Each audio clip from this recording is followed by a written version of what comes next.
परवाच्या दिवशी इथे आदित्य ठाकरे येऊन गेले, त्यांनी माझ्यावर लय टीका केली की गुलाबराव पाटील असे आहे, गुलाबराव पाटील तसे आहे. त्यांच्या सभेला एवढी पण गर्दी नव्हती, 400-500 लोक होते. ही टीका करत असताना मी नंदू आबाला आणि नानांना फोन लावला की म्हणलं किती लोक होते शिरसुलीत? 1200 लोक होते. अहो, आम्ही 40 वर्ष तुमच्याबरोबर सेवा केली. आम्ही जेव्हा पक्षांतर केलं तेव्हा लोकांनी आम्हाला गद्दार म्हटलं, खोके म्हटलं, काय झाडी काय डोंगर सब कुछ ओके म्हणलं, त्याच्यानंतर खोके म्हणलं. आणि ते म्हणल्यानंतर आता आपल्या लोकांच्या लक्षामध्ये यायला लागलं, जर मी उद्याच्या दिवशी एकनाथ शिंदे साहेबांबरोबर गेलो नसतो तर आज हा जो विकास मी आपला करतोय तो कदाचित करू शकलो नसतो. हे नम्रपणे मी आपल्याला या ठिकाणी सांगतोय. आमचा संपर्क आपल्याशी आहेच. मंत्री म्हणून मी आपल्या गावामध्ये कमी अधिक येत असेल, पण मला खात्री आहे मी आपल्या लग्नात जास्त प्रमाणात येऊ शकत नसेल, दुःखात येऊ शकत नसेल. मंत्र्याला काम आहे, 1 महिन्यातून मंत्र्याला 20 दिवस मुंबई राहावं लागते. 20 दिवस राहावंच लागतं. बरं, आता 10 दिवस मग कुठे काम निघतं, कुठे कार्यक्रम नसतो, कुठे काही असतं. मग साहजिक आहे संपर्कात थोडा मी कमी पडतो.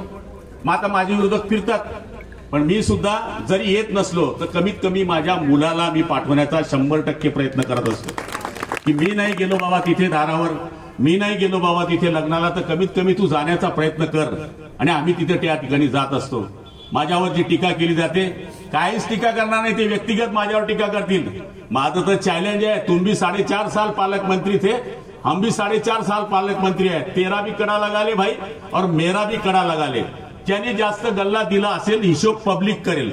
ज्याने जास्त पैसे दिले असतील तो माणूस. तुमचे पैसे किती दिले मतदारसंघामध्ये? तुम्ही 9 खात्याचे मंत्री होते, तुम्ही पण पालकमंत्री होते.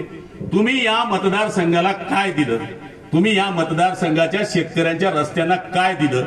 तुम्ही खेडी भोकरी पुलाकडे का पाहिलं नाही? तुम्ही कानडदा ते आमचा भोकर चोपडा रस्ता का पाहिला नाही? हा सवाल मी त्यांना विचारणार आहे. तुमचं तर एक क्षत्रिय होतं, आमचं तर किती लोकांची लव्ह मॅरेज झालं. पहिलं आम्ही सरकार स्थापन केलं कांग्रेस राष्ट्रवादी बरोबर. 2.5 साल हमने उनके साथ में लव मैरिज किया, बाद में हमने तलाक कर दिया. नंतर आम्ही नवीन लग्न केलं. जे पूर्वी लोकांशी आमचा संपर्क होता, भारतीय जनता पार्टी शिवसेनेबरोबर आम्ही आलो. आज त्यांच्याबरोबर आम्ही काम करतोय. आणि आज हे काम करत असताना निश्चितपणाने जेवढी विकासाची कामं आम्ही केली ती विकासाची कामं तुमच्या नजरेच्या समोर आहे. कामं ही लपू शकत नाही. गावाचे अंतर्गत काँक्रिटीकरण आहे, पेवर ब्लॉक आहे, बारके कामं तर आम्ही सांगतच नाही. काही कामांना तर मी नारळ फोडायला पण येत नाही, कारण की जमतच नाही. शेवटी तुम्ही करणार काय?